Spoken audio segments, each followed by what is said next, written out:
Hey everyone, and welcome back. Now, a few weeks ago I made a video talking about how I wanted to improve at wake-induced lucid dreams, because typically, you know, I focus on dream-induced lucid dreaming, and I've always kind of neglected and ignored wake-induced lucid dreams. So in that video I spoke about how I kind of found the right times that worked for me. Typically, usually after about 6 hours of sleep, I found that that was a pretty good time for me to try.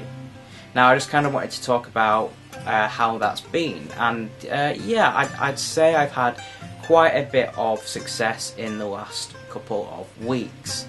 I would maybe say 70% of the time when I've actually attempted to do a wake-induced lucid dream, I've had a good result. The only problem I find is sometimes I'm just a little bit too tired, and you know, the idea of just falling back asleep is a lot more tantalizing than getting lucid. So that's kind of the only problem that I've found. But I've also come up with a technique, I suppose. And now what I was doing was I was counting to 10 in my head and then repeating that, so you know, from 1 to 10 and start again.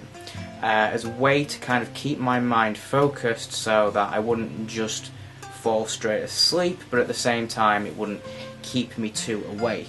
And that did work pretty well, but I've always found that I'm a person that works really well with visualization. Visualization is something that I've always found to be quite helpful. So what I started doing was I started visualizing like a rope next to me, and with this rope I'm sort of visualizing myself pulling the dream scene towards me, or sometimes I'm visualizing myself kind of pulling myself into the dream, and I've actually found that works pretty well. I do think that there's a similar kind of technique that is used with astral projection and out-of-body experiences, you know, this visualizing like climbing up a ladder or climbing up a rope, and I kind of took my ideas from that, and yeah, it has worked pretty well. Like usually after a couple of minutes things will start to form in like behind my eyelids, and it is like I'm pulling the dream towards me, and with each tug of the rope, these sort of shapes and images start to become a bit more 3D and a bit more real. And you know, if I keep sort of persisting with it, then I end up in the dream. But again, you know, as with all techniques, it's not 100%. Sometimes, you know, I just lose that awareness and that focus, and I just fall asleep, or I will enter a dream, but not lucidly.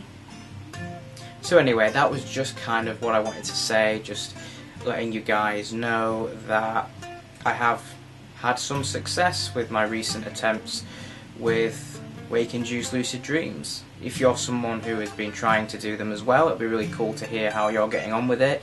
If there are any techniques that you found work particularly well for you, if maybe you've invented a technique, it's always really good to hear from you guys. So thank you very much for watching. I have been Max, aka TheRaRaRabbit. I'll see you in the next video.